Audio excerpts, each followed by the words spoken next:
Painted painless learning. જય Hind my dear વિદ્યાર્થીઓ.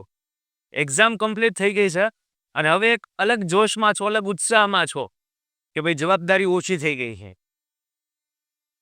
આ ઉત્સાહને યોગ્ય દિશા આપવામાં આવે ને, વિશ્વાસ માનો, તો આ વેકેશન જેવું કમ્પ્લીટ થશે ને તમારું, તો લાસ્ટ યર તમે જે સ્ટાન્ડર્ડમાં ભણતા હતા એ તમારા ક્લાસના બધા સ્ટુડન્ટ કરતાં તમે નેક્સ્ટ સ્ટાન્ડર્ડમાં આવશો અથવા કોલેજમાં આવશો ત્યારે તમારું લેવલ છે ને એ કંઈક અલગ હશે, તમારું સ્ટાન્ડર્ડ કંઈક અલગ હશે. વેકેશનના સમય દરમિયાન તમારે તમારો સમય છે ને આ 5 વસ્તુમાં ઇન્વેસ્ટ કરવો જોઈએ. માત્ર સાંભળો, સમજો, યોગ્ય લાગે તો આને ફોલો કરવું જોઈએ. શા માટે? તો કે ભાઈ સેલ્ફ ગ્રોથ માટે. 5 વસ્તુ જે સ્ટુડન્ટે કરી લીધી ને, ચોક્કસ ખાતરી સાથે કહું છું તમને કે સેલ્ફ ગ્રોથ થાય અને થાય. મુદ્દો નંબર 1, એક મુદ્દા છે ને અગત્યના છે, સહેજ સમજો. અહીંયા ઇન્વેસ્ટ લખ્યું એનો મતલબ શું છે? સર અહીંયા અમારે પૈસા ઇન્વેસ્ટ કરવાના છે ના. As a student you have to invest your time in such things which are beneficial to you. જે વસ્તુ તમને ફાયદાકારક છે અથવા થશે એ વસ્તુમાં, એ બાબતમાં, એ વસ્તુ શીખવામાં તમારે તમારો ટાઈમ છે ને ઇન્વેસ્ટ કરવો જોઈએ. આ વેકેશનના સમયમાં જો તમે તમારો સમય છે એ યોગ્ય વસ્તુમાં ઇન્વેસ્ટ કરી દીધો, જે વસ્તુ શીખવામાં રસ છે એ વસ્તુ શીખી લીધી, જે વસ્તુ ભવિષ્યમાં જરૂરી બનવાની જ છે, ખબર જ છે, સહેજ વિચારજો. આ બધા માટે આ વસ્તુઓ અલગ અલગ હોય શકે, પણ તમારા માટે ભવિષ્યમાં જે શીખવું આવશ્યક હશે એને જો તમે અત્યારથી શીખવા મળ્યા, વેકેશનના ટાઈમ દરમિયાન શીખવા મળ્યા, આ ફ્રી ટાઈમમાં લર્નિંગ્સ લઈ લીધી બધી, ધેન તમે તમારો ટાઈમ ઇન્વેસ્ટ કરી દીધો છે એમ કહેવાય. અને આ સમય ઇન્વેસ્ટ કરવો જોવે. વાત નંબર 2, સૌથી અગત્યની વાત, you have to gain knowledge. તમારે કંઈક ને કંઈક જ્ઞાન પ્રાપ્ત કરવું પડશે. પેલા કેવું હતું ને કે મતલબ ગુરુ શિષ્ય પરંપરા. એ સમયગાળામાં છે એ ગુરુના આશ્રમમાં જઈ અને સ્ટુડન્ટ છે એ બધી વસ્તુ શીખતા. એ તીરંદાજી બી શીખતા, એ ઘોડસવારે બી શીખતા, એ ગાયને પણ દોતા, એ રક્ષા કરતા, બધી વસ્તુ, બધી ફૂલ ટ્રેનિંગ એને મળતી. બટ અત્યારના સમયમાં છે ને આ જે ભણતર થઈ ગયું ને ભાઈ, એ ચોપડિયું જ્ઞાન મેળવવા માટેનું થઈ ગયું. રોટલી માટે ભણીએ છીએ, નોકરી માટે ભણીએ છીએ, ટૂંકમાં પૈસા માટે ભણવાનું થઈ ગયું. હવે એક્સ્ટ્રા નોલેજ આપણને ક્યાંયથી મળે છે? તો કે ના, જો એવી કોઈ સંસ્થા હારે તમે જોડાયેલા છો કે જ્યાંથી તમને એક્સ્ટ્રા જ્ઞાન પ્રાપ્ત થાય છે, કંઈક આપણા દેશના મહાપુરુષો વિશે શીખવા, જાણવા મળે છે, આપણો ઇતિહાસ સાચો શું છે એ તમે વાંચો છો, તો બહુ સરસ વાત છે. પણ જો હજુ સુધી એ બધી વસ્તુને કનેક્ટેડ તમે ન હોય તો ધીસ ઇઝ ધ ટાઈમ. આ એ સમય છે કે જે ટાઈમની અંદર તમારે આ બધું જ્ઞાન છે ને પ્રાપ્ત કરવું જોઈએ. અને આ જ્ઞાન પ્રાપ્ત કરવું એ એકદમ ફ્રીમાં હોય, મફતમાં હોય. બિલીવ મી, જીવન જરૂરી જેટલી વસ્તુ છે ને, ચાલવું કેટલી મસ્ત હેલ્થ રહી, ફ્રીમાં છે. એક્સરસાઇઝ કરવી કેટલી સરસ વસ્તુ હેલ્થ માટે, ફ્રીમાં છે. બુક્સ રીડ કરવી ફ્રીમાં છે ને, બટ આપણે નહીં કરીએ. સપના જોવા, જેટલી વસ્તુ જીવન માટે સૌથી વધુ એસેન્શિયલ છે, જરૂરી છે, નેસેસરી છે, એ બધી ફ્રી છે. એ છતાં આપણું ધ્યાન, આપણું ફોકસ છે ને નકામી વસ્તુ તરફ જ જશે. સહેજ છે ને અંધકારમાંથી બહાર આવવા માટે જ્ઞાન પ્રાપ્ત કરવું પડશે. જ્ઞાન ક્યાંથી મળશે ભાઈ? કોઈ પણ સંસ્થા હારે કનેક્ટ થાવ અથવા તો અલગ અલગ પ્રકારની બુક્સ છે એને રીડ કરવા માંડો. ભાઈ આજુબાજુમાં કોઈ પણ લાઇબ્રેરી હોય તો ફાઇન્ડ આઉટ કરો, એને ગોતો. કોઈ ભાઈબંધ પાસે બુક્સ હોય તો એની બુક્સ છે એ ઘડીક વાંચવા માટે લઈ આવો. આડોશ પાડોશમાં કોઈ હોય તો ઘડીક વાર બેસવા જાઓ. એ બાને બેસવા, સમજવાની, પરિવારમાં, સમાજમાં કઈ રીતે ઊભું રહેવું, બેહવું, આપણે ઘરે કહીને તો આ બધી સમજણ આપણામાં આવશે. જનરલી એવું કહેવાય કે ભાઈ જે વ્યક્તિ બહુ ભણેલો હોય ને એ ગણેલો ન હોય. મતલબ કે ભણતર હારવાર છે ને એ ગણતર જરૂરી છે. આવું આપણા દાદા પરદાદા બધા કહેતા, હે ને? ભણતર હારવાર ગણતર આવશે કેમ? તો કે ફેમિલીમાં, સમાજમાં, આડોશ પાડોશમાં, પરિવારમાં બધે ખંપીને રહેવાથી બધા હારવાર છે ખાંડની જેમ, ગોળની જેમ ભળી જવાનું છે. મુદ્દો સમજાય? આ બધી વસ્તુમાં હેલ્પ કરશે તમારું રીડિંગ. અને તમે બુક્સમાંથી કરી શકો છો. એવું નથી ખાલી ચોપડી વાંચવાની. સાહેબ કંટાળો આવે શું કરવું? તો ઓડિયો બુક્સ અત્યારના અવેલેબલ છે માર્કેટમાં. ઓડિયો બુક્સ મતલબ શું? તો કે સ્પોટીફાઈ છે અથવા હેડફોન્સ છે, આવી અલગ અલગ એપ્લિકેશનવાળા કોઈ બુક હોય ને તો એની આખી સમરી તમને 30 મિનિટમાં કે 1 કલાકમાં બોલી અને સમજાવે. તમે આ બધી ઓડિયો બુક સાંભળી શકો છો. આઈ ન કરવું હોય તો ખાલી સાંભળીને કંટાળો આવે તો યુ કેન વોચ પોડકાસ્ટ. તમે અલગ અલગ પ્રકારના પોડકાસ્ટ જોઈ શકો છો.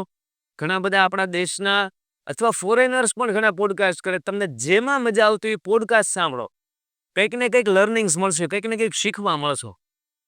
બહુ જરૂરી છે ને યાર, અત્યારના સમયમાં બધા કરતા તમારે સહેજ કંઈક અલગ પડવું છે, તરી આવવું છે, then you have to gain knowledge. તો તમારે માહિતી અથવા જ્ઞાન પ્રાપ્ત કરવું પડશે. માહિતી અને જ્ઞાન બે વસ્તુ અલગ, હે ને? માહિતી નહીં સરજી, જ્ઞાન નોલેજ પ્રાપ્ત કરવું પડશે. ત્રીજો મુદ્દો છે ભાઈ, તમારે આ વેકેશનના સમય દરમિયાન કરવો જોઈએ બિલ્ડ કનેક્શન્સ. તમારે કનેક્શન બિલ્ડઅપ કરવાના છે. તમારી એક્ઝામ હતી ત્યારે તમે કેવા દિન રાતના 2 વાગતા તોય બગાસું આવે તોય તમે પાણી છાંટી અને પાછું રીડ કરવા મળતા, ટાર્ગેટ લઈને બેઠતા. સેમ નથી કરો. આજે હું સવારમાં જાગ્યો, જો સવારમાં આપણે જાગ્યા ને એ જ બહુ મોટી વાત. ઘણા લોકો રાત્રે સુવે છે ને સવારમાં જાગતા જ નથી. આપણે જાગીએ છીએ એ મોટું વરદાન. ભગવાન આપણને ડેઈલી વરદાન આપે છે, જા ભાઈ આજનો દિવસ જીવી લે. પણ આપણે આજના દિવસમાં કરીએ છીએ શું, એ આપણે રાત્રે વિચારવાનું કે આજના દિવસમાં મેં શું કર્યું. કનેક્શન બિલ્ડઅપ કરો સાહેબ. કનેક્શન બિલ્ડ કરવા એટલે નવા લોકોને મળો સાહેબ. મસ્તા કેમ કોકના રસ્તામાં જઈને મળી લેવું. ગમે લોકોને મળો, બિઝનેસની વાતો કરો. એ શું ધંધો કરે છે એટલીસ્ટ એની પાસેથી એ જાણો. તમે તમારો પ્રોફિટ કઈ રીતના એ જાણો. તમે કયા બુક્સ રીડ કરો છો એ જાણો. તમારું બાળપણમાંથી તમે શું ભૂલો કરી કે જે મારે ન કરવી જોઈએ અંકલ, તો મને એ શીખવો. એ તમને મસ્ત વાત કરશે. કોઈ પણ અજાણ્યા વ્યક્તિને પણ આ બધી વસ્તુ પૂછશો ને ભાઈ, કે તમે અત્યાર સુધીમાં તમારા જીવનમાં સૌથી મોટામાં મોટી ભૂલ કઈ કરી મને એ કહો, અને સૌથી હારામાં હારી વાત હોય તમારા જીવનમાં તમે અત્યાર સુધીમાં શીખેલી એ કહો, એ તમને રાજી શેર કરશે. ભાઈ મસ્ત માહિતી, જ્ઞાન, સમજણ આવે કે ન આવે, મુદ્દો સમજાય છે. બટ એ ઇન્ટેન્શનથી પૂછવાનું કે મારે કંઈક શીખવું છે, હું મારા જીવનમાં ભૂલો ન કરું એટલા માટે મારે જાણવું છે, તો કહેશે. અગર હળી કરવા જશો તો કોઈ નહીં કહેશે. મુદ્દો સમજાય તો રેન્ડમ વ્યક્તિઓને મળો, કનેક્શન બિલ્ડઅપ કરો. પેલા તો તમારા જે સંબંધીઓ હોય ને ભાઈ, હે ને, મતલબ પરિવારો, એ બધાને ઓળખો.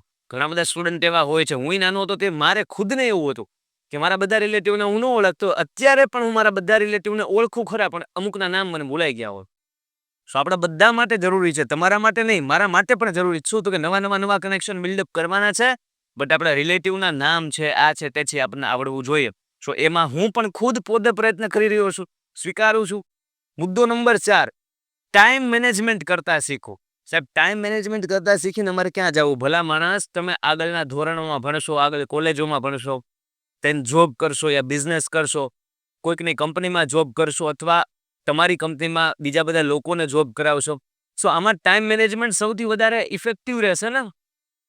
તમે અત્યારથી શીખશો કે અચ્છા મારે સવારમાં જાગવાનું છે, એટલા માટે એક્સરસાઇઝ કરવાની છે, ફ્રેશ થવાનું છે, મારે એટલી બુક્સ રીડ કરવાની છે, એટલા પેજ, જમવાનું છે, આરામ કરવાનો છે. વેકેશનનો ટાઈમ છે ને તો સહેજ હળવું સ્કેડ્યુલ હશે તમારું.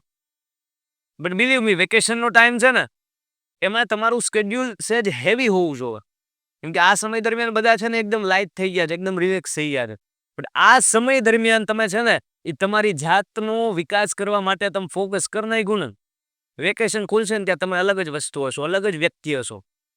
ટાઈમ મેનેજમેન્ટ કરતા શીખો કે ભાઈ ટાઈમને ડિવાઈડ કરો, ચોખ્ખું બનાવો, સ્કેડ્યુલ બનાવો. અચ્છા આજે ઓકે, રાત્રે ચેક કરો કેટલી વસ્તુ ફોલો થઈ.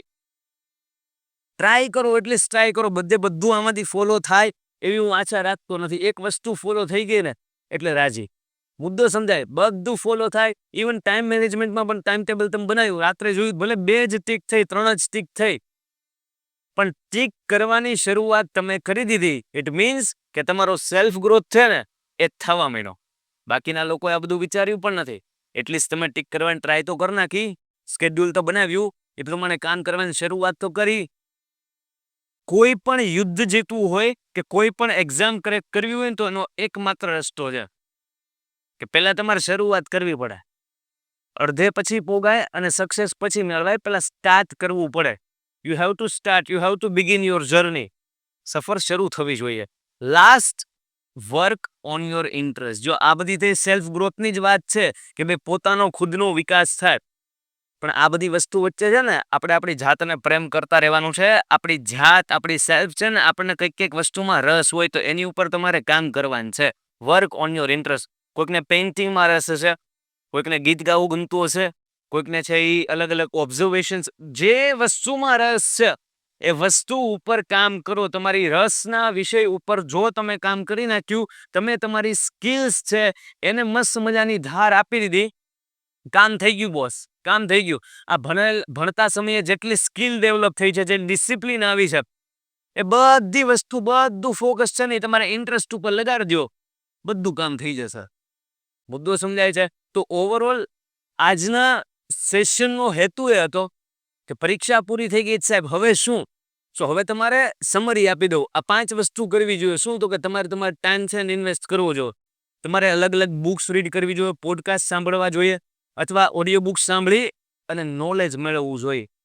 ચાહે તમને જે વિષયમાં રસ હોય એ વિષય. તમારે આ સ્કિલ પણ ડેવલપ કરવાની છે, ઓબ્ઝર્વેશનની સ્કિલ. કે નહીં? તમારી આજુબાજુમાં શું ચાલી રહ્યું છે, લોકો કેવું બિહેવ કરે છે, એ ચપ્પલ પહેરે છે તો ઇવન ચપ્પલ કેમ પહેરે છે, પાણી પીવાની સ્ટાઇલ શું છે, બોલે છે કેમ, બધી વસ્તુ છે ને ધીમે ધીમે ઓબ્ઝર્વ કરવા લાગશો ને એટલે આજુબાજુના લોકોથી સહેજ એક સ્ટેપ હળવેકથી ઉપર દેખાશો. ઓબ્ઝર્વેશનની સ્કિલ રાખવાની, હે ને? અને માઇન્ડને હંમેશા એક્ટિવ રાખવાનું, સક્રિય, કે આજુબાજુમાં જે થાય છે, મને આ રૂમમાં હું બોલું છું એ છતાં બહારથી કોઈક કંઈક થયું છે તો મને એ ખ્યાલ આવી જવો જોઈએ. તો માઇન્ડ એક્ટિવ હશે ત્યારે આ વસ્તુ થશે. ત્રીજી વસ્તુ તો કે બિલ્ડ કનેક્શન. તમે અલગ અલગ ઘણા બધા લોકોના કનેક્શન બિલ્ડ કરો. અને ચોથી વસ્તુ ટાઈમ મેનેજમેન્ટ કરતા શીખો. અને લાસ્ટ તમારા ઇન્ટરેસ્ટ ઉપર તમે કામ કરો. મુદ્દો સમજાય? આજનો સેશન આપણે અહીંયા સુધી રાખીએ છીએ. તમને કંઈ પણ ડાઉટ હોય, યુ કેન કમેન્ટ બિલો. તમે કમેન્ટ કરી શકો છો. આ બધી વસ્તુ છે એમાંથી એકાદી બી વસ્તુ ફોલો થાય ને મજા, હે ને? મળીએ છીએ કોઈ નેક્સ્ટ સેશનમાં. સહેજ વિચારજો અને આ વિડીયો ખાલી જોયો, મજા આવી ગઈ સાહેબ એમ કરી અને સ્કીપ ના કરતા અહીંયાથી. મુદ્દો સમજાય છે? આમાંથી કંઈક ફોલો કરવાની ટ્રાય કરજો. નવરા બેસો, એકલા બેસો, એક પેજ લ્યો, હાથમાં મારી જેવી પેન લ્યો, એમાં લિસ્ટ બનાવો, મારે આ વસ્તુ કરવી છે, મારા ગોલ્સ આ છે, એના માટે મારે આટલી વસ્તુ કરવી પડશે, આટલી વસ્તુ મેં કરી છે ને આટલી વસ્તુ બાકી છે, તો એ વસ્તુ કરવા માટે મારે શું કરવાનું છે. પેજ લ્યો અને પેન લ્યો, નવરા બેસો, એમ કહું છું, હળવું મ્યુઝિક સાઈડમાં રાખી દો, શાંત એકાંતમાં, એટલે મગજ એ લેવલનું ખુલશે ને, મજા આવી જશે. મને કહેજો પછી કમેન્ટમાં કેવું કર્યું. મળીએ છીએ કોઈ નેક્સ્ટ સેશનમાં. ત્યાં સુધી સરસ મજાની મહેનત કરતા રહ્યો, માતા પિતાની સેવા કરતા રહ્યો અને રાષ્ટ્ર પ્રત્યે પોતાની ફરજ છે એને નિભાવતા રહ્યો. જય હિન્દ, જય ભારત. Painted, Painless Learning.